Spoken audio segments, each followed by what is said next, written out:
모든 고민을 들어드립니다. 때로는 솔로몬처럼, 때로는 다비다처럼, 때로는 바나바처럼, 때로는 다윗처럼. 여러분의 사소한 고민에도 주님의 마음으로 귀 기울이는 우리는 무엇이든 들어드리는 방송 노크 토크.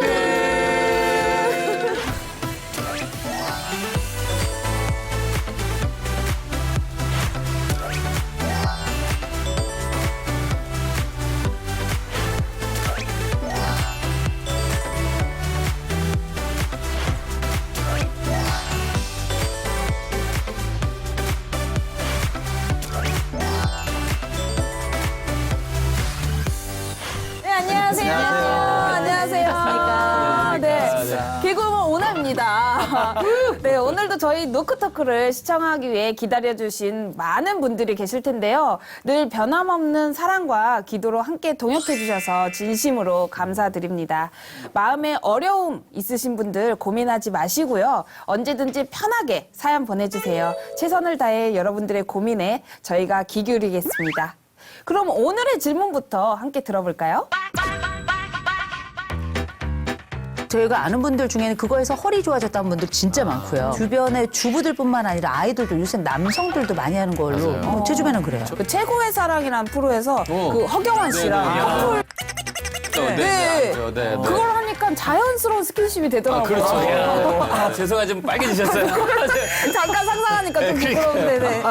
제가 이제 요즘 마음이 좀 답답하거나 울적한 일이 있을 때 배우면서 좀 이렇게 좋은 점도 있는 것 같아요. 그럼 오늘 한번 해볼까요? 살짝 한번 보여드릴게요. 네. 요 정도 남자분들이 이렇게 어렵거든요. 왔다 갔다 하고. 와.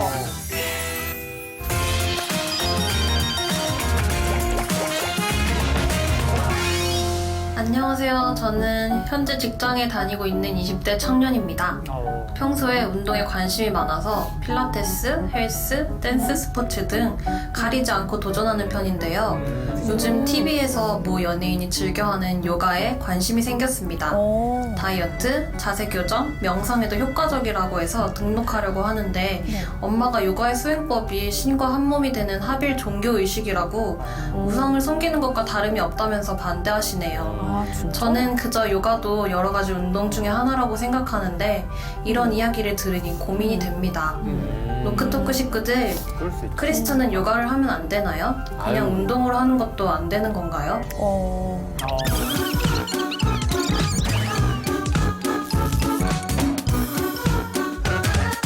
네, 노크토크에 물어봐. 오늘의 질문은 크리스찬은 요가를 하면 안 되나요? 입니다. 우리 식구분들은 혹시 요가를 배워보신 적이 있으신가요? 제가 지금 뭐 하고 있게요?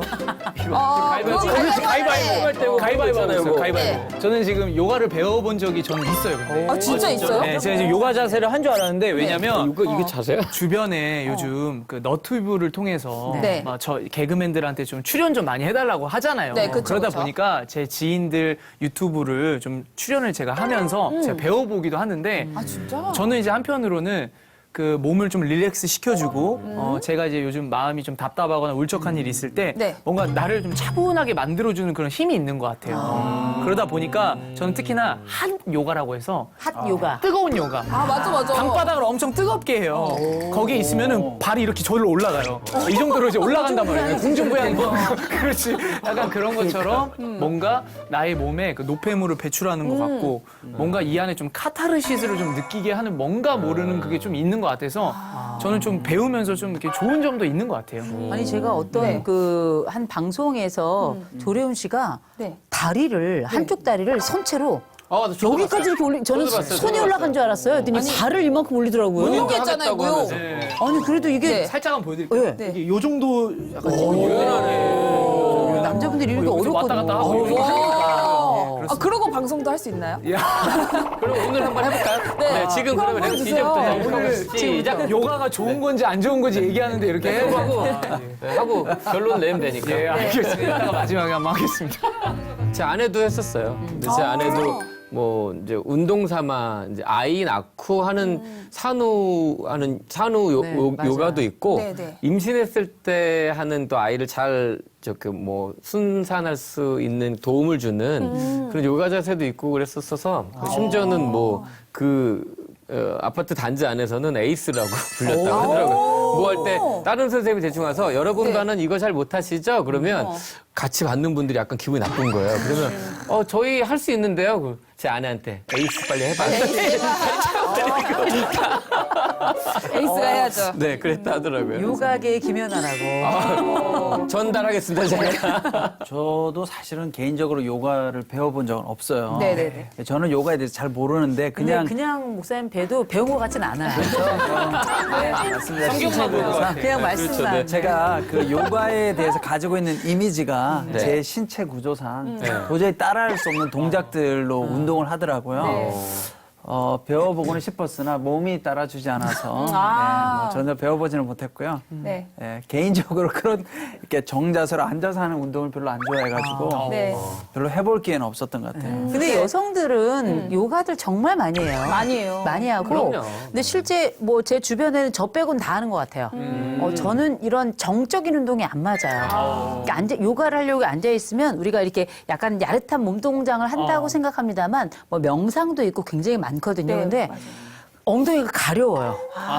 엉덩이가 이 엉덩이의 가려움은 경험해보지 않은 사람도 아무도 몰라요. 마침 엉덩이 가렵다. 얼었던 살이 풀리는 느낌이랄까? 혹시 그런 거 아닌가요? 운동하고 나서 여기 이렇게 허리 달달달달 하는 거 덜덜이 했을 때 그 그죠? 간지러운 그런 거. 덜덜이라뇨. 벨트 마사지. 벨트 마사지라고 합니다. 몰랐습니다. 그러면. 그죠? 오래 하면, 뱃살 빼려고 오래 하면 나중에 여기가 약간 쓸리는 간지러운 해가지고 그런 약간 거. 근질근질한 게 있거든요. 맞아요. 네. 마치 실리콘 오래 붙였다가 뗀 것 같은 그 느낌. 근데 이제 저 오래 앉아있으니까 이런 데가 막 근질근질해가지고 그쵸. 호흡을 하라는데 성질이 나더라고요. 그래서 이건 나랑 안 맞는구나. 그래서 저는 그냥 달리기를 하거든요. 뭐 저희가 아는 분들 중에는 그거에서 허리 좋아졌다는 분들 진짜 많고요.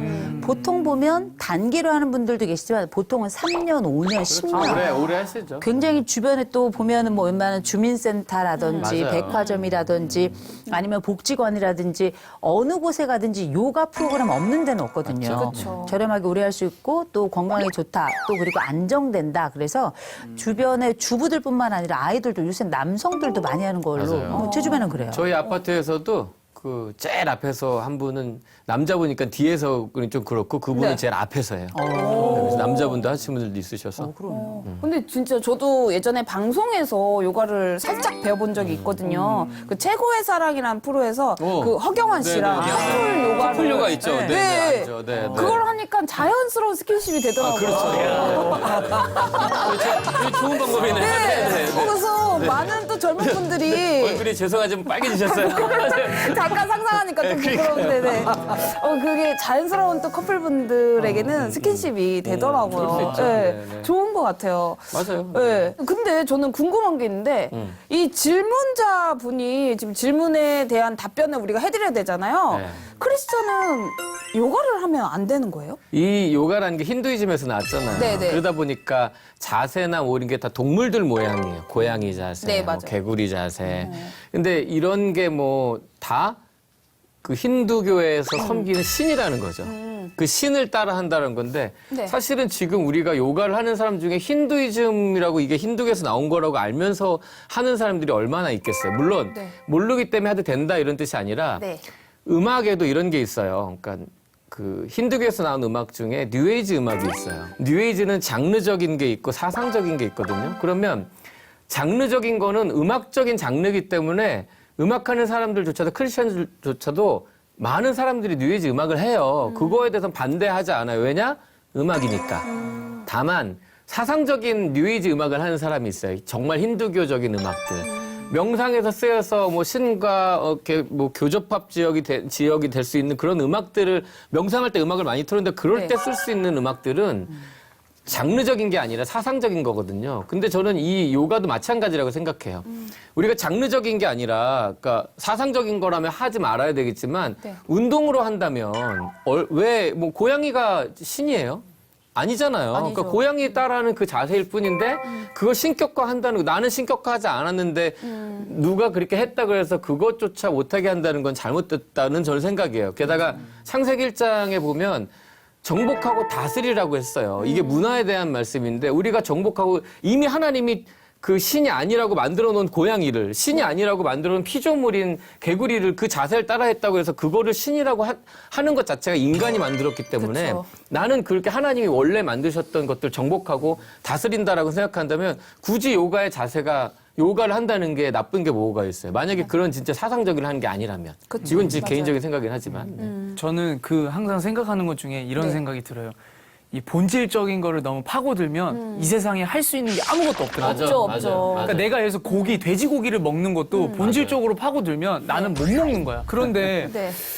저는 그래요. 이게 로마서 말씀에 사람은 양심에 따라 행해진다라는 말씀이 있는데 저는 그래요. 이게 양심에 따라서 내가 필라테스를 하거나 요가를 했을 때 특히나 요가 자세가 고양이 자세를 하거나 뱀 자세를 했을 때 내가 뱀 자세도 있어요? 뱀 자세도 있어요. 아, 근데 진짜? 내가 그런 것들을 했을 때 혀로하는 혈압 이게 쫙 펴갖고 이게 올려주는 거 있거든요. 아무튼 그 자세가 있는데 잘하네. 아니기만 해.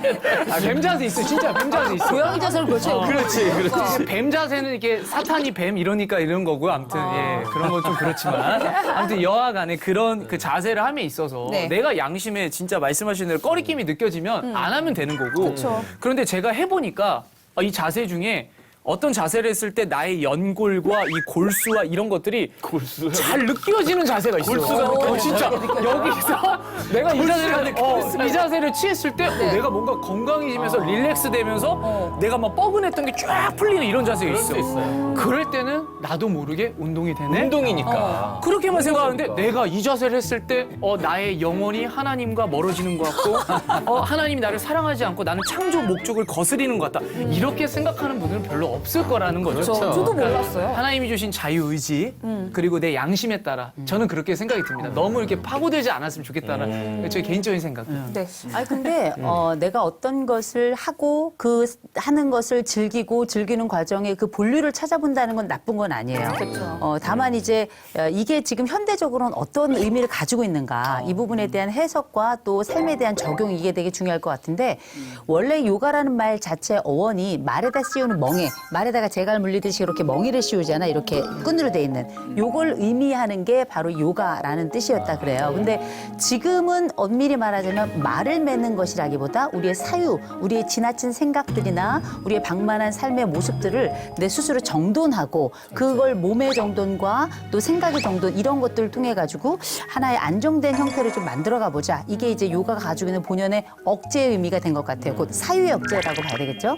근데 이제 이게 다들 우려하시는 것 중에 하나가 말씀하셨던 것처럼 뭐 그런 신을 상징하는 동물들의 자세를 취하고 있기 때문이다. 이런 것도 있고 또 그 안쪽에 들어가 보면 바가바드 기타라고 해가지고 인도 불교 사상이 있는데 그 영향을 또 받았다. 이런 의견들이 또 있어요.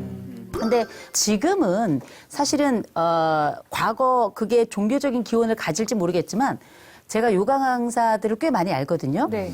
본인들도 그게 어디서 온지 몰라요.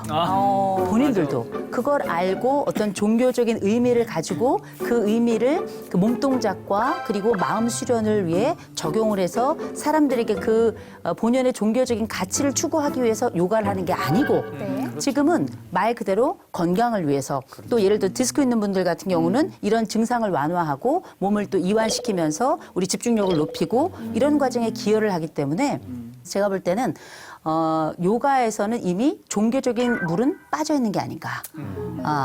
그 충분히 물 빠져 있는 건강을 위한 어떤 요소로서만 남아 있는 게 아닌가. 그렇다면 제가 볼 때는 이거는 저 개인으로서는 나쁘진 않다고 생각하는데 내가 너무 꺼리껴져. 내가 이걸 알고 나니까 도저히 못하겠다. 그러면 그건 안 하는 게 낫죠.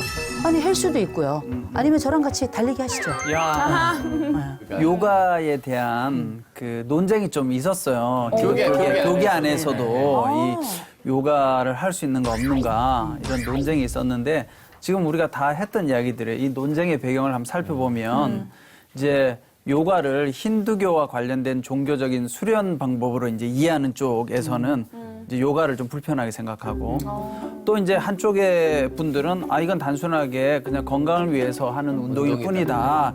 이제 이런 두 가지 생각이 이제 서로 충돌된 거죠. 근데 사실 이제 이런 식의 사고와 논쟁은 늘 이 기독교 신앙이 타문화와 맞아요. 접촉하면서 늘 일어나는 갈등이고 또 맞아요. 고민이기도 했었습니다. 음악도 그랬고. 네, 그렇죠.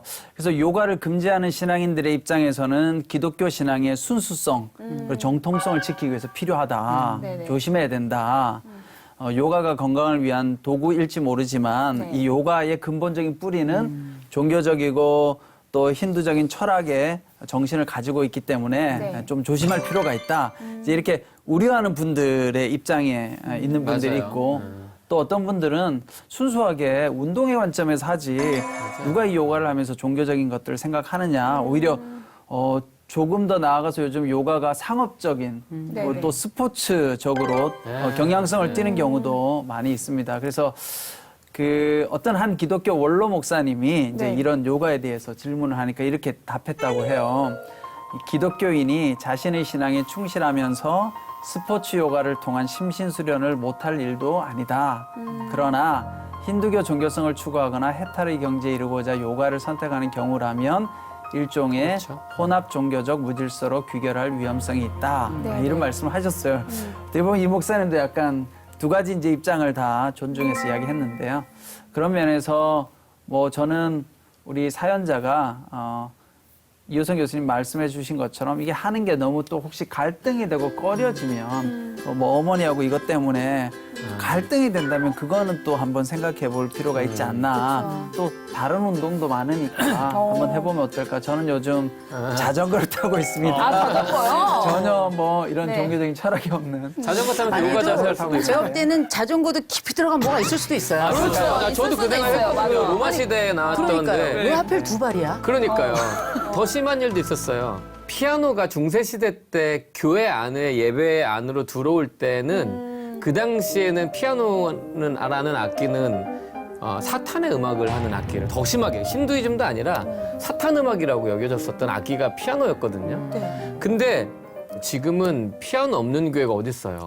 그렇죠. 예, 이건 말도 안 되는 거죠. 근데 이것도 마찬가지로 운동화되고 스포츠화되기 때문에 시간이 지나면 뭐 이거는 중세시대 때도 아니야. 그냥 저는 이제 음악을 하니까 1990년도에 우리 락 음악 하지 말라고 교회계에서 얼마나 반대했었어요. 일렉 기타 목사님들이 못 치게 했었어요. 못 치게 했었어요. 기타도 못 치게 했어요. 통기타도. 그러니까 그 당시에도 이거 사탄 음악이라고 했었는데 불과 몇십 년 전에도 그랬는데 시간이 해결해 줄 수 있는 문제가 아닐까라는 생각이 좀 들어요. 근데 우리 개그맨들도 막 딴따라라고 하잖아요.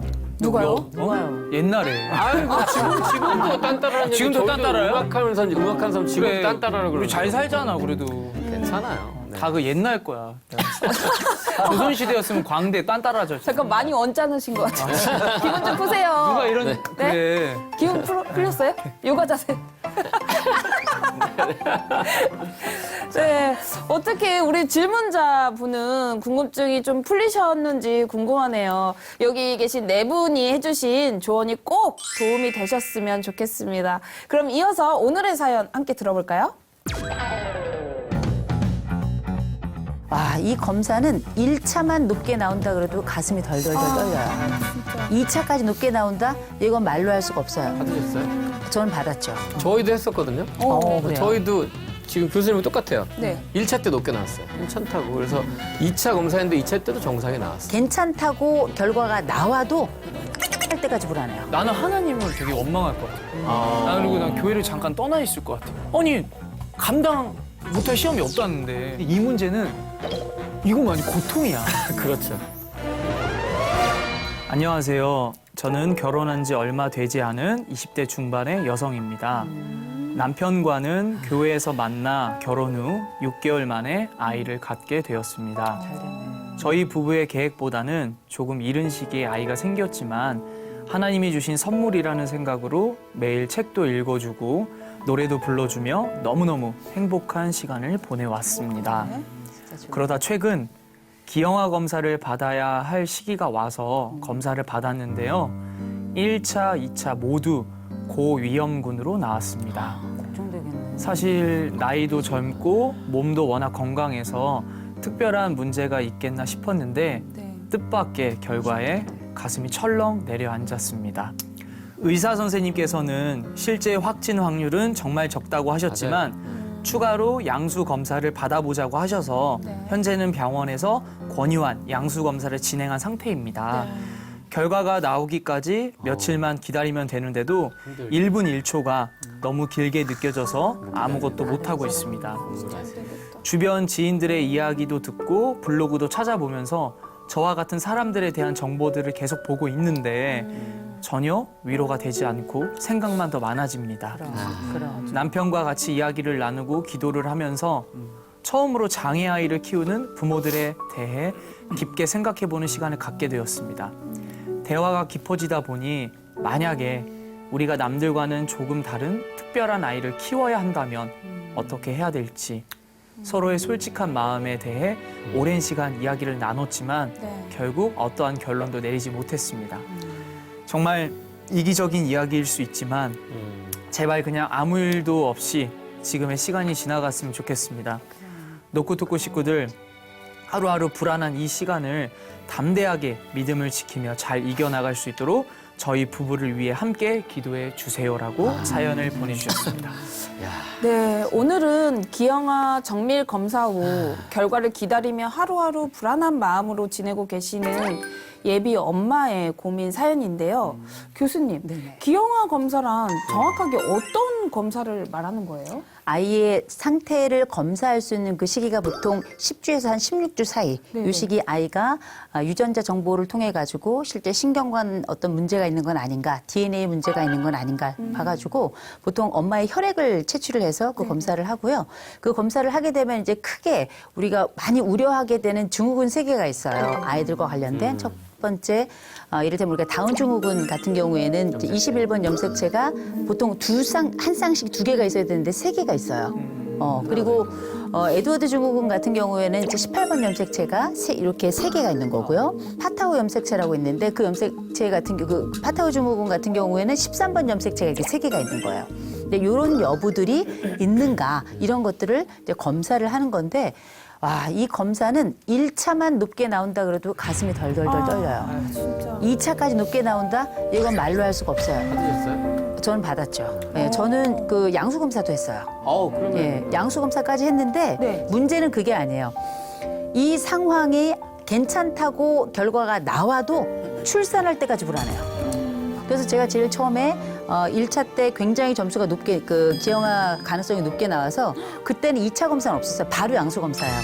근데 이제 아이가 막 도망가는 게 초음파로 막 보이더라고요. 보여요. 그래서 이거 경험해보지 않은 분들은 이 고통과 이 두려움과 이 떨림과 그때 눈물로 베개 적신 일이 하루 이틀이 아니었거든요. 그래서 첫 애가 딱 태어났는데 딱 봤더니 건강하더라고요. 손가락부터 확인하잖아요. 그럼요. 손가락, 얼굴 이런 거 다 발가락 다 확인하게 확인하거든요. 되거든요. 너무너무 감사했습니다만 그때의 그 과정과 그 두려움과 이 밤잠 못 이루고 그 흘렸던 눈물은 경험해보지 않은 분들이라면 정말 상상할 수 없는 고통이에요. 저희도 지금 교수님은 똑같아요. 네. 1차 때 높게 나왔어요. 저희는 1차 때 높게 나오니까 이게 다른 게 문제가 아니라 아내 눈치를 보는 거예요, 제가. 아내가 혹시 불안하시고. 근데 사실 괜찮거든요. 하나님이 맡겨주신 아이라면 괜찮거든요. 근데 그거를 마음 먹기까지가 힘든 거잖아요. 그러니까 그것도 언제까지도 모르고 근데 아내를 일단은 마음이 좀 그럴까봐 아내를 봤는데 괜찮더라고요. 괜찮다고. 그래서 2차 검사했는데 2차 때도 정상이 나왔어요. 그러니까 의뢰 이것 때문에 막 두려워하고 그저 안 왔으면 하는 마음도 있는 거죠, 저는 사실. 그렇죠. 네. 교수님, 보통 산모가 기본 검사 외에 또 다른 검사까지 해야 하는 경우 산모들의 그런 심리 상태가 어떤 상태인가요? 그때 제 경험은 제 일기장에 남아있는 단어는 뭐였냐면 2가지였어요. 하나, 현기증. 계속 머리가 빙글빙글 도는 것 같았어요. 2번째는 뭐냐면 아이에 대한 죄책감. 이 2가지가 아주 압도적이었거든요. 그 현기증이라는 건 뭐냐면 내가 이 상황을 앞으로 어떻게 감당해야 될지에 대해서 너무 많은 순간에 수만 가지 생각들이 막 5만 가지 생각들이 다 지나가요. 알았던 사람들, 몰랐던 사람들, 내가 도대체 왜 이랬을까? 내 문제일까? 내 남편의 문제일까? 위로 3대를 다 뒤져요. 알 수 있는 우리 족보를 다 뒤져요. 다 뒤져가지고 혹시 누가 문제가 있었는가 다 뒤져봐요. 근데 없어. 그럼 어떻게? 내가 혹시 잘못 살았나? 내가 옛날에 그때 걔 미워하지 말걸. 벌 받나? 내가 너무 경솔하게 살았나? 근데 사실 저 그렇게 경솔하게 살지 않았거든요. 나름 열심히 살았고 최선을 다해 살았고 그랬는데 이게 도대체 어떤 생각을 어떻게 해야 될지가 아니라 그냥 눈도 막히고 귀도 막히고 콧구멍도 막히고 숨구멍도 다 막히는 느낌이에요. 그리고 오로지 다 아직 채 크지 않는 이 아이에게 계속 생각이 집중이 되니까 나중에 배가 아프더라고요. 아이고. 저는 약간 하혈도 있었거든요. 그래서 그만큼 스트레스가 크고 거기서 오는 여러 통증들, 마음의 통증도와 몸의 통증과 긴장도가 거의 최상이라고 보시면 될 것 같아요. 네, 오늘 사연을 들으면서 저는 당사자가 아닌데도 괜히 마음이 막 불안하고 그런데요. 주변에 사연자와 같은 소견으로 불안해하거나 기도 부탁 받아보신 분 계신가요? 제가 이제 교회에서 맡고 있는 사역 중에 제가 세례 사역을 맡고 있어요. 근데 이제 세례 중에 유아 세례가 있잖아요. 맞아요. 저희 교회는 유아 세례를 받으려고 하면 다 간증문을 써서 와야 돼요. 엄마 아빠들이. 근데 그 간증문을 들으면요. 이런 어려움 없었던 가정이 별로 아유, 없어요. 없죠. 그럼요. 다 있어요. 맞아요. 네. 그리고 심지어는 저희 교회 목사님 중에 그 자녀가 심정지로 나온 거예요. 아이고. 아이가 심정지 상태. 뱃속에 있는데? 그렇죠. 나올 때 이제 심정지 상태. 그러니까 뭐 그 전부터 이제 나오기 전에 미숙아로 나왔으니까 다 이제 뭐 불가능하고 굉장히 의학적으로는 어렵다. 네, 어렵고 뭐 온갖 그 질병이 다 있는 거예요. 근데 그 아이가 지금 건강하게 세례를 받았어요. 그래서 예, 저는 뭐 이런 경우가 참 많이 있긴 하지만 우리가 신앙 안에서 믿음으로 잘 좀 감당하면 좋을 것 같습니다. 네, 맞습니다. 미리 예방을 할 수 있다면 그게 가장 좋은 방법이지 않을까라는 그런 생각이 드는데요. 그럼 교수님, 실제로 기형아 출산할 확률은 얼마나 되나요? 요새 많이 높아졌죠.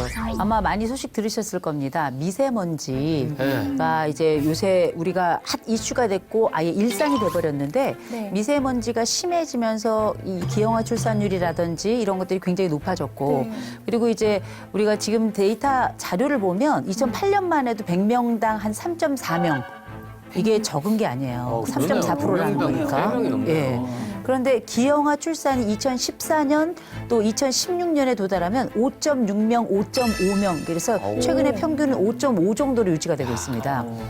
이게 6년 새 한 뭐 1.6배 뭐 이 정도의 성장을 한 건데 이게 우리가 볼 땐 그냥 수치인데 내 일이 되면 달라요. 1999년만 해도 20대 산모가 전체 70% 정도 됐었어요. 지금은 30대 이상 산모가 75%예요. 그중에서도 우리가 이제 세계보건기구에서는 35세 이상 된, 만 35세 이상 된 산모를 고령 산모라고 불러요. 이 고령 산모들 같은 경우에는 아무래도 몸이 가지고 있는 가입 연령에서의 안정성이 조금 떨어지다 보니까 실제 유산의 가능성도 한 2배 정도 20대보다 높고 그리고 기형아 출산율 같은 경우도 크게는 9배까지도 늘어날 정도로 사실 아이를 낳으려면 조금 빨리 낳는 게 좋기는 한데 근데 이거는 또 과학이 또 발달하면서 많은 부분 줄어들 가능성이 높고 실제 이 부분에 대해서 어떤 식으로 의학적 조치를 하느냐에 따라 또 퍼센티지는 달라진다고 하더라고요. 여하간에 지금 상황을 볼 때는 기형아 출산율은 과거보다는 조금 높아졌다 이렇게 볼 수 있고 거기에는 여러 가지 이유와 원인들이 있을 텐데 무엇보다 어떤 원인이고 어떤 이유이든지 간에 그 상황을 겪어야 될 그 부부들이 가지고 있는 그 두려움과 떨림, 그 고통 이런 것들 우리가 생각해 본다면 아 이게 보통 일이 아니다. 그리고 이 아이를 키워낼 만한 사회적 환경이 되는가? 이런 또 다른 제2의 고민, 제3의 고민들이 우리에게 남아있죠. 와, 이 현대의학이 발달하고 있는데도 기형아 출산율은 더 늘어나고 있다는 게 조금 놀라운데요. 이 사연자분께서는 아직 20대 중반의 젊은 나이라 모든 상황들이 더 혼란스럽게 느껴지실 것 같아요. 혹시 주변에 장애를 가진 아이를 키우고 계신 분이 있으신가요? 교회에서 보면은 좀 많이 계시는 것 같아요. 교회 또 공동체에서도 네. 또 케어해주는 공동체도 있는 거 보면 거기에서 그 어떤 어머님의 간증도 들어봤는데 네. 그 어머님께서 하시는 말씀이 내가 얼마나 많은 죄를 지었고 내가 얼마나 많은 잘못을 했으면 대체 우리 아이까지 왜 고통을 받아야 됩니까? 막 진짜 기도를 하시는데 그리고 막 앞에서 또 눈물을 되게 많이 흘리시니까 마음이 아픈 거예요. 막 제가 어떻게 뭐 위로도 할 수도 없고. 근데 그 이야기를 들으면서 저도 이제 마음이 너무 아프다 보니까 진짜 뭐 어떻게 말씀을 못 드리겠는 거예요. 저는 오히려 조금 거꾸로 해요. 약간 제 주변에는 정말 많거든요. 제가 이제 미랄 홍보대사여갖고 많아요.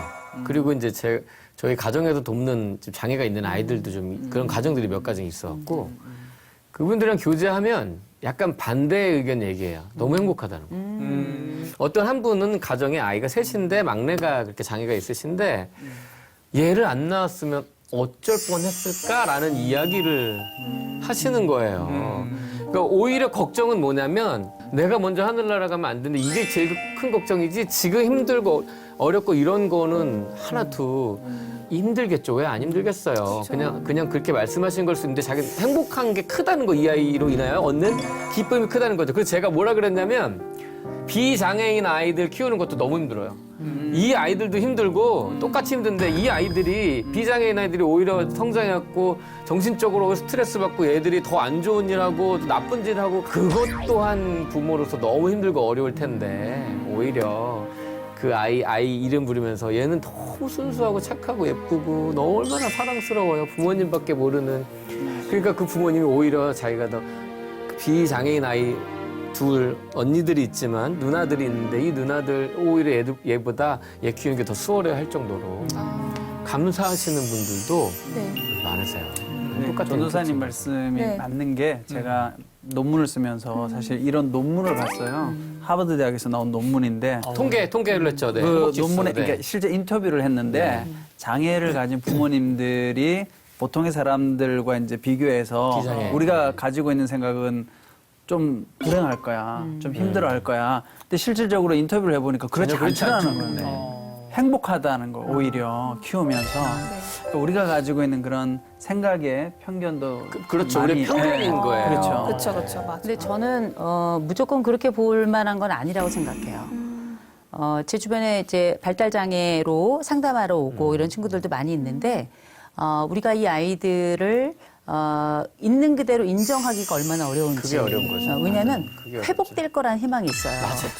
근데 이게 선천적으로 우리가 어떤 장애를 가지고 태어난다는 건 온 가족과 온 사회가 함께 우리가 살아오면서 건강하게 살아온 빚을 이 아이들과 함께 빚을 갚아가며 살아야 되는 거거든요. 네. 근데 우리가 머릿속으로는 그렇게 생각할 수 있지만 저는 이건 참 어려운 주제라고 생각해요. 어렵죠. 저한테 만약에 저는 아이가 첫 아이를 낳고 둘째 아이를 가졌을 때는 아예 기형아 검사를 안 했어요.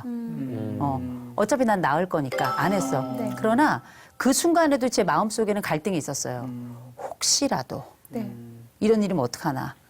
이런 고민은 산모로서는 안 할 수가 없어요. 그렇죠. 그리고 나서 생각하는 건 뭐냐면 내가 얘를 키울 수 있을까. 이 고민이라는 건 다른 사람이 보는 거하고는 다를 거라고 좀 봐요. 그래서 이거를 특별히 우리가 이제 기독교 현장에서 이렇게 장애를 가지고 있는 우리 가족들이 함께 살아가는 모습이 아름답고 하나님 앞에서 어떤 모습일까에 대해서 큰 기대도 가지고 있고 미화하는 경향도 있어요. 네. 저는 미화해서는 안 된다고 생각해요. 왜냐하면 훌륭한 일이에요. 대단하고 그리고 어떻게 보면 이분들에겐 대단하고 훌륭한 일이 아니라 일상일 수 있어요. 네. 그런데 그 삶은 처음부터 끝까지 절대 녹록하지 않다는 거예요. 그게 더군다나 우리나라가 지금 많이 발전하긴 했습니다만 이 사회가 아이 하나 키울 때도 공동체가 키워야 되는 사회인데 지금 어떤 장애 영역이라고 하는 건 진짜 양쪽에서 4개의 손발을 다 붙들어야 되는 거거든요. 이게 보통 일이 아니에요. 이런 시스템이 우리 사회가 되어 있는가. 그렇게 되어 있지 않는다면 여기서 해당되는 여러 양육과 또 그 병원에 왔다 갔다 하는 거 이런 시스템이 제공해야 될 부분이 부족할 경우 이건 다 오롯이 가족이 책임져야 되는데 이 책임이 끝나지 않는다는 거. 그러니까 이런 부분을 고려해서 보통 이렇게 아이가 기형아 검사에서 높은 점수가 나오면 고민이 많아지는 거예요. 왜? 우리가 사회를 보니까 아직 이 사회가 이 많은 부분들을 충분히 담아낼 만한 그릇이 아직 준비되지 않았기 때문에 그 과정 중에 있기 때문에 고민은 더 깊어질 수밖에 없는 거거든요. 맞아요. 네, 지금 시청하고 계신 분들 중에 같은 상황을 겪고 계신 분들이 있으시다면요. 함께 잘 이겨나가셨으면 좋겠습니다. 오늘 사연 중에서 가장 마지막 부분에 나눠주신 이야기죠. 저도 들으면서 정말 많은 생각을 하게 됐는데요. 조금 조심스러운 부분이지만 이 시간을 통해 함께 나누고 생각해보는 기회가 됐으면 합니다. 그럼 만약에 뱃속의 아이가 장애 아이로 태어난다는 걸 알게 됐다면 어떤 선택을 하실 것 같으세요? 아, 근데 이게 진짜 사전에 인터뷰를 하지만 네. 진짜 말을 못하게끔 어렵더라고. 이 문제는. 네, 맞아요. 분명히 이 영상을 보고 야 너는 아직 결혼도 안 해봤고 너는 아직 가정을 한 상태로 얘기하는 거니까 그렇죠. 또 내가 말을 했을 때 부정적인 입장도 있을 거고 네. 너는 그렇게 안 할 거면서 너는 왜 말은 또 그렇게 해라고 할까봐 되게 많은 부담감이 있더라고. 그렇죠. 맞아요. 경험이 없으니까 아직. 사람은 경험해본 걸 가지고 자신 있게 얘기하는데 그렇죠. 경험이 안 되니까 뭘 자신 있게 얘기를 안 하는데 자신 없게 한번 얘기해 보세요. 자신 없게 얘기하자면 나는 하나님을 되게 원망할 것 같아요. 나는 그리고 난 교회를 잠깐 떠나 있을 것 같아요. 근데 가장 중요한 건 일단 나요.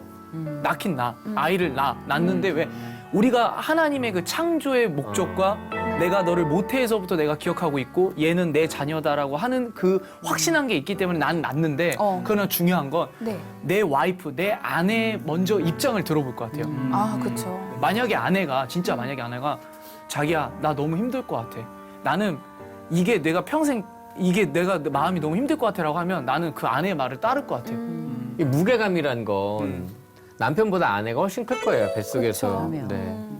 이건 남자들이 이해할 수 없는 또 다른 영역이라고 생각하거든요. 근데 저는 이 사연자분이 되게 성숙한 사람 같아요. 남들보다 좀 특별한 아이를 키워야 한다면 어떻게 해야 될지 그런 고민을 하셨다는 것 자체가 굉장히 성숙하고 저는 좋은 엄마 아빠로서 부모로서 좋은 부모님이 되시겠구나라는 생각이 좀 들었었어요. 네. 그러니까 제 개인적으로 생각한다면 제가 닉 부이치치를 보고 굉장히 감동을 많이 받았어요. 닉 부이치치 부모님이 네. 닉 부이치치에게 항상 닉 부이치치는 뭐 팔다리가 없으니까 얼굴부터 몸밖에 없는데 그 성숙한 문화에서 자란 그 아이도 그렇게 많이 놀림 받을 때마다 항상 집에 들어오면 엄마 아빠가 축구하고 싶다는 닉 부이치치에게 안아주면서 넌 축구를 못해가 아니라 넌 아주 특별한 아이야. 너도 축구할 수 있어. 서핑 호주 출신이니까 서핑을 많이 하는데 친구들이 다 서핑할 때 나도 서핑하고 싶다고 했을 때 너는 못해가 아니라 그래 너는 아주 특별한 아이니까 우리 수영부터 한번 해보자. 그래서 수영을 가르치고 맞아요. 이 아이는 잘못된 아이가 아니라 좀 특별하고 다른 아이일 뿐이지 하나님께서 주신 똑같은 인격체이잖아요. 물론 교수님 말씀처럼 이 부모가 그 마음을 갖기까지가 너무 힘들 거예요. 키우면 이거는 언제까지 마음을 갖는 것도 끝도 없을 거예요. 매번 키우면서도 계속 그런 마음이 있을 거지만 그럼에도 불구하고 이 아이를 통해 얻는 그 기쁨과 이 아이를 통해 얻을 수 있는 행복을 나는 그 안에서 찾으려고 노력할 것 같아요. 저는 이제 엄마 입장에서 생각을 해보게 되잖아요. 그러면 어떤 생각이 드냐면 굉장히 생각이 복잡해지는 거예요. 종교인으로서의 나는 하나님이 주신 그 생명의 씨앗을 어떻게든 키워서 아름답게 생애를 만들어가도록 할 거예요. 그런데 한 인간으로서의 나는 맞아. 내가 낳고 키우는 게 중요한 게 아니라 맞아. 얘가 자기가 태어난 거를 어떻게 해석할까 스스로. 그렇죠. 경우에 따라 이 아이가 자기의 어떤 출생에 대한 해석을 못하는 상황도 생겨날 수 있어요. 너무 복잡한 거예요. 그래서 제가 오늘 사례를 보내주신 분께는 이런 말씀을 드리고 싶어요. 누가 어떤 얘기를 하든 전 설득당하지 않았으면 좋겠어요. 맞아. 누구도 이분들을 설득할 수 없고 만약에 그걸 설득한다면 그건 하나님이 줘야 될 거라고 저는 생각을 해요. 전적으로 동의해요. 그리고 경우에 따라 우리가 이 아이를 어떤 출생 과정을 통해서 만날 수도 있고 경우에 따라 그지 못하게 될 수도 있잖아요. 그러나 그건 저는 그 선택에 대해서 하나님이 나무라지 않으실 거라고 생각해요. 그렇죠. 이런 말을 섣불리 한다는 것 자체가 잘못일 수도 있는데 이 선택을 누가 강요할 수 있겠는가. 이 선택을 누가 옳다 그르다라고 얘기할 수 있겠는가 참 너무 어렵더라고요. 그래서 다른 사람들이 격려하는 거, 위로하는 거, 심지어는 나아야 됩니다 강요하는 거 전 다 옳지 않다고 생각하고요. 사회적인 시선도 전 의식하지 않았으면 좋겠어요.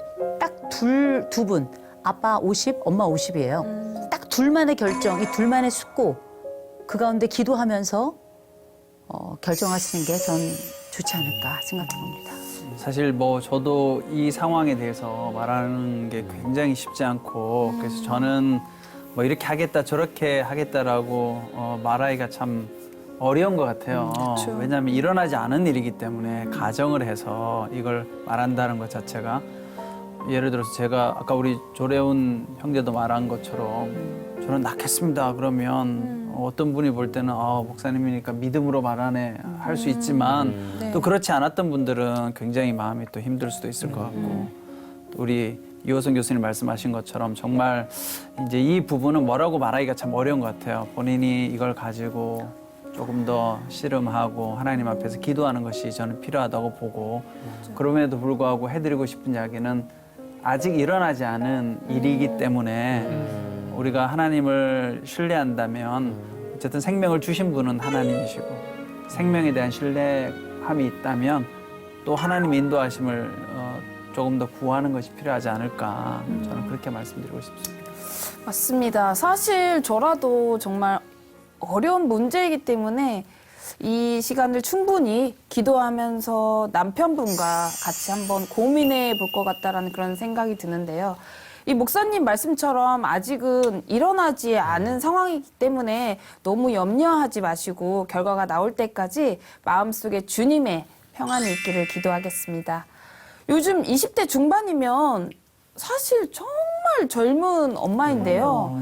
지금의 시간을 잘 이겨낼 수 있도록 우리 사연자분께 응원의 메시지 부탁드릴게요. 저 초음파 할 때 저희가 한번 그렇게 수치가 높았었으니까 2차 때 괜찮다 하더라도 검사할 때마다 걱정돼요. 한국은 지금 이게 검사를 다 의무적으로 하거든요. 다 이 검사를 지금은. 근데 미국은 안 해요. 주마다 다르지만 미국은 선택이에요. 그리고 안 하는 사람들이 대부분이에요. 이 검사를 안 해요. 그냥 나와서. 아들, 딸도 미국은 잘 안 알려줘요. 근데 그것조차도 아들, 딸인 것도 100%가 아니더라고요. 그 초음파를 볼 때. 말은 제가 괜찮다고 해놓고 와이프한테도 말 괜찮아 라고 얘기해놓고 손가락, 발가락부터 염색체부터 확인을 하는 게 어쩔 수 없는 사람이더라고요. 불안한 건 어쩔 수 없는 사람이기 때문에 불안해하셔도 돼요. 근데 일어나지 않은 일이기 때문에 하나님께 맡겨야 되는 게 우리 누구도 대답해 줄 수 없는 답인 것 같아요. 그러니까 하나님께 기도해보고 매달려 보시는 게 이제 우선이고 그리고 양수 결과 아직 안 나왔잖아요. 양수 결과 나올 때까지도 한번 조금 더 기다려 보시고 나중에 양수 결과 나오고 나중에 아이 낳았을 때 그때 왜 그렇게 고민했지? 웃으면서 목사님께 웃으면서 그렇게 상담할 날이 있으면 정말 좋겠어요. 아멘. 저도 뭐 여자친구랑 만나서 헤어지기만 해도 그 자체만 해도 내가 며칠을 고민을 하거든요. 근데 이 문제는 이거 완전 고통이야. 그렇죠. 그리고 제가 어떤 한 목사님의 설교를 듣고 나서 느낀 게 오늘 확 느껴지네요. 인간이 가장 하나님을 찾는 순간이 탄생과 죽음이라는데 그 이유를 오늘 알 것 같아요. 이 탄생하는 과정에서 이러한 부모님의 마음, 하나님을 계속 찾을 수밖에 없는 이 마음. 그리고 사람이 또 죽음 앞에서 하나님 찾잖아요. 하나님 나 진짜 천국 갈 수 있냐고 하면서 좋은 데 가게 해달라. 그러니까 이 마음을 오늘 다시 한번 느꼈고 그리고 제가 정말 좋아하는 말씀 중에 사람은 감당하지 못할 시험이 없다. 너희가 그 시험만 감당하면 하나님은 또한 피할 길을 내신다. 감당 못할 시험이 없다는데 근데 이거 어떻게 감당해? 너무 어려운 것 같아 이런 거는. 감당해야 될 몫이 상당한 거고 그리고 물론 선택은 이제 여기 지금 사연자분께서 하시겠지만 이건 진짜 교수님 말씀처럼 그 누구도 그쵸. 말할 수 없는 맞아요. 부분. 내가 당하지 않았고 내가 지금 겪지 않았기 때문에 이 부분은 저는 기도해드리고 싶다는 말밖에 없네요. 그게 진짜 제일 좋은. 기도해드리고. 근데 제일 좋은. 기도해드리고 대답하셨네. 싶고. 기도해드리겠다는. 왜 주신 것 주신 분이 있다라는 거 오늘 내가 처음으로 내가 다시 한번 느낍니다. 그럼. 진짜 어렵다. 어렵죠. 처음으로 너무. 네, 우리가 왜 하나님을 원망할 때도 있고 음. 하나님께 대들 때도 있잖아요. 네. 저는 이 기독교가 가끔은 하나님한테 대들 수 있는 종교라서 그게 좋더라고요. 아, 얘기할 수 있어요. 투정도 하고 하나님 나한테 왜 그래요? 뭐 이렇게 소리도 좀 질러보고 이런 신이라서 저는 참 좋거든요. 네. 근데 이번 우리가 아이와 함께 만나는 일에 대해서는 저는 이런 말씀은 빠짐없이 좀 드리고 싶습니다. 첫째, 애는 남이 키워주지 않아요. 그렇죠. 반드시 내 품에서 내 마음에 젖이건 몸에 젖이건 그거 먹고 자라는 거거든요. 그리고 그 아이가 먹이는 그 웃음이 우리한테는 또 그렇게 생명의 젖이 되더라고요. 부모들한테는. 어차피 함께 살아가야 되겠다 마음 먹었다면 그 또한 축복일 것이고요. 그 과정에 대한 두려움이 너무 크다면 우리는 그건 부부의 몫으로 좀 남겨야 될 것이다. 이렇게 생각을 해서 다만 어떤 결정을 하든지 간에 인생을 살아가며 하나님은 그 가운데 계실 거라고 저는 봅니다. 아멘. 그렇죠. 저 역시도 참 이 사연자 부부의 입장에 처하면 너무 큰 고민이 될 것 같아요. 네. 저도 뭐 여러 번 그 자녀를 갖기 위해서 시도할 때 이런 고민을 똑같이 했었거든요. 네. 일어나지도 않았는데도 뭐 그런 고민을 할 정도인데 이분들은 이걸 겪었으니까 얼마나 힘드시겠습니까? 예, 그런 면에서 저는 이제 뭐 우리 속담에 그런 말이 있잖아요. 기쁨은 나누면 배가 되고 네. 슬픔은 나누면 작아진다. 네. 저는 이것도 똑같다고 봐요. 지금은 답이 없는 것 같고 힘들지만 어쨌든 주변에 좀 신뢰할 만한 분들한테 기도 제목을 나누고 같이 기도하다 보면 우리가 결론은 알 수 없지만 생명의 주관자이신 하나님께서 적어도 평강을 주시지 않을까. 그리고 이 이후의 삶은 어쩌면 좀 우리가 이렇게 목적론적인 결말이 아니라 열린 결말을 가지고 조금 주님을 신뢰하고 나가면 어떨까. 왜냐면 우리는 맞아요. 지금 다 마음 아파하는 건 이런 결과가 나오면 감정이 이럴 거야.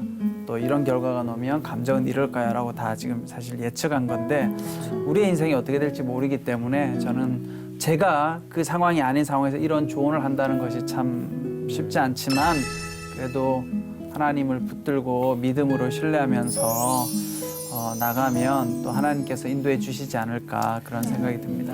아멘. 어떤 상황에서도 끝까지 믿음 잃지 않고 살아계신 하나님을 신뢰하며 나가셨으면 좋겠습니다.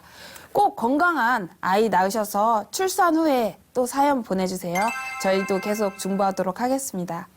그럼 오늘은 오은규 목사님의 축복 기도로 사연을 마무리하도록 하겠습니다.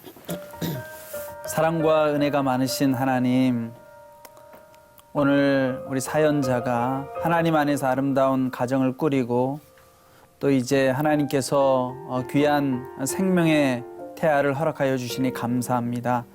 하나님 이 아이를 잘 양육하고자 또 태교하고 있고 또 여러모로 의학적으로 또 하나님 검진하는 과정 가운데서 참으로 힘든 그런 정보를 얻게 되었습니다. 하나님이 사연자의 마음 가운데 무엇보다도 하나님께서 함께하여 주셔서 그 마음을 위로하여 주시고 평강을 허락하여 주시옵소서. 의학 너머에 있는 살아계신 하나님을 신뢰할 수 있는 믿음을 허락하여 주시옵소서. 지금 우리의 생각으로는 참으로 판단하고 결정하기 쉽지 않지만 그러나 선하신 하나님께서 반드시 인도하여 주실 줄 믿습니다. 하나님, 우리의 위로가 어떻게 위로가 될 수 있겠습니까? 이 사연자 가운데 성령 하나님께서 함께하여 주시고 그 마음 가운데 평강의 위로를 허락하여 주시옵소서. 바로 없기는 하나님 이 사연자 가운데 믿음으로 하나님 결단하게 하여 주시고 정말 하나님께서 아름답게 주신 그 생명이 정말로 건강하게 태어날 수 있도록 성령 하나님 인도하여 주시고 붙잡아 주시옵소서. 하나님 여러 가지 힘든 시간과 과정 가운데서 믿음으로 잘 감당할 수 있도록 또 주변에 하나님 함께 기도하고 또 함께 옆에서 염려하며 격려해 줄 수 있는 믿음의 식구들도 허락하여 주셔서 이 힘든 시간을 잘 이겨나갈 수 있도록 주님 도와 주시옵소서. 모든 말씀 예수 그리스도의 이름으로 기도드리옵나이다. 아멘. 아멘.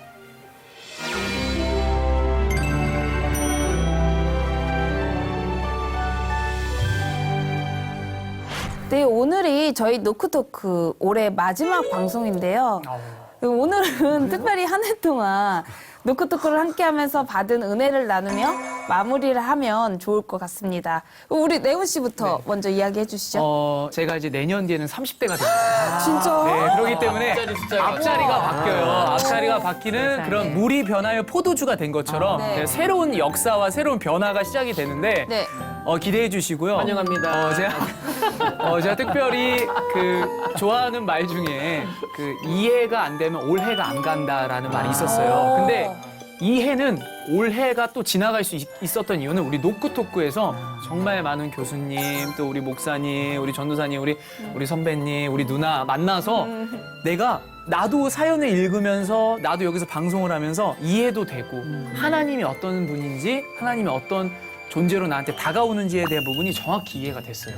그렇기 때문에 우리 내년에도 노크토크 하잖아요. 네. 잘리면 안 되잖아요. 네. 그렇기 때문에 내년에도 노크토크를 하면서 우리 시청자분들이 우리 노크토크를 통해서 하나님을 이해하고 그리고 그 해를 행복하게 보냈으면 좋겠습니다. 아멘. 네, 네. 좋았어요. 맞아요. 저는 이제 만남이 복이다라는 생각이 좀 들었어요. 이런 분들을 내가 또 언제 어디서 만날까라는 생각이 좀 들었어요. 이 좋은 분들 만나서 특히 또 시청자분들은 보이지 않겠지만 우리 작가님들 또 우리 제작진들, PD님들 얼마나 수많은 카메라 감독님들이 내년까지 얼마나 가겠는데? 얼마나 고생하고 개편까지 가겠는데? 준비해온 계속까지. 멘트야, 준비해온 멘트야. 그렇지. 그래서 얼마나 많은 수고와 노력을 하는지 제가 사전 인터뷰를 저희가 오랫동안 준비를 하고 해요. 그런데 이렇게 인터뷰를 하고 와서 방송을 하다가 제가 이런 이야기 해야지라고 했다가 오히려 제가 더 이 안에서 도움을 받고 치유가 되고 회복하고 은혜될 때가 많았다는 거. 그래서 노크토크를 통해서 수많은 사람들이 기도하고 또 시청자분들이 함께 참여해 주시면서 그래서 이 방송이 이렇게 사랑받는구나라는 걸 제가 이렇게 몸소 배울 수 있었던 방송이라서 이 만남들에 저는 감사하고 내년도 기대하겠습니다. 감사합니다. 그래서 저는 우리 노크토크를 쭉 함께하면서 어떤 생각이 들었냐면 이제 그림이 떠올랐어요. 미켈란젤로의 그 아담의 창조라는 그림에 보면 그 하나님과 아담의 손가락이 이렇게 맞닿고 사이 공간이 띄어 있는데 이 공간을 저는 회복의 공간이다. 또 해석의 공간이다. 가능성의 공간이다. 새로운 창조의 공간이고 하나님이 허락하신 공간이다. 늘 이렇게 해석을 해왔는데 이 노크토크라는 이 영역 자체가 제가 개인적으로 노크토크를 해가면서 메일을 참 많이 받았어요. 이메일을 받아서 내가 노크토크 보고 있는데 내가 이러이러한 과정을 통해서 회복이 많이 됐다. 너무 고맙다. 이런 개인적인 인사를 저 혼자 받은 것 같아요. 그래서 이런 과정을 보면서 여기가 회복의 공간이구나. 이 하나님이 허락하신 이 손가락 사이의 공간이구나. 이런 의미에서 저도 성장하고 또 함께 있는 우리 팀들 보면 저는 정말 많이 배웠거든요. 레온 씨를 통해서는 재간을 어떻게 피우는지. 재간둥이. 그리고 뜨거워. 이거 다리 이렇게 올리는 거 이런 거 막 배웠고 우리 전도사님을 통해서는 이분이 노래만 하는 줄 알았더니 의외로 그 안에 삶의 신학이 있어서 너무 좋았고요.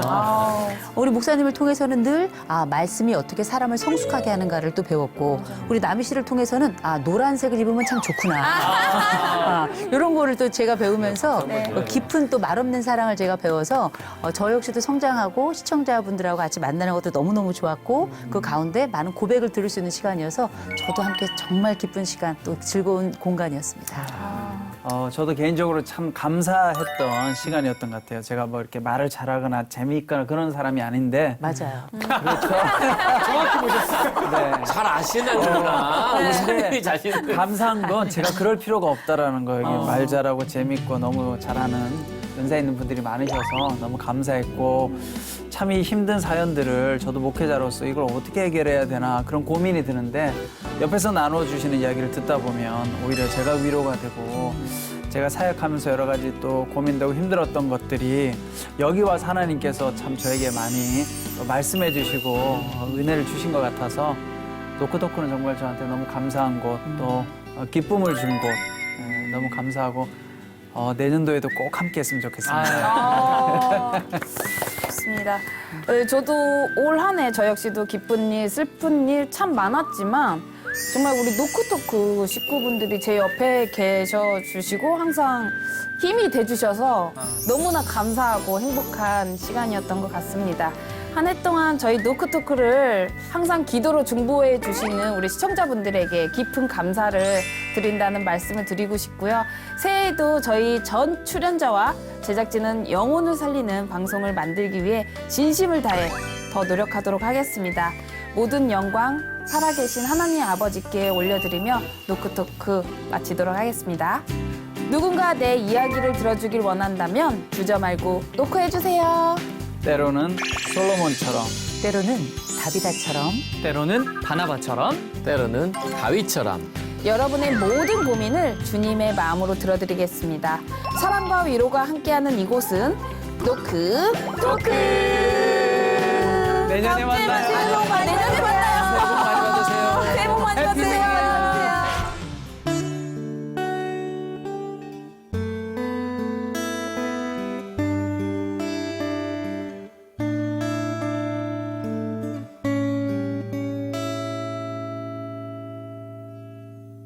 당신이 힘들다는 걸 알아요.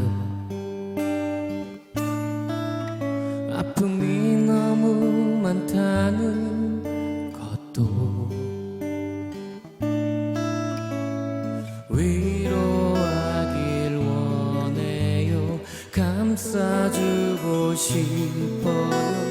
당신은 하나님의 사람인 것을 내가 알 수 없는 그대 깊은 마음속까지 당신을 지으신 하나님은 알고 계셔요. 위로하길 원해요. 감싸주고 싶어요. 당신은 하나님의 사람인 것을 내가 알 수 없는 그대 깊은 마음속까지 당신을 지으신 하나님은 알고 계셔요. 위로하길 원해요. 감싸주고 싶어요. 당신은 하나님의 사랑. 당신은 하나님의 사랑. 당신은 하나님의 사랑.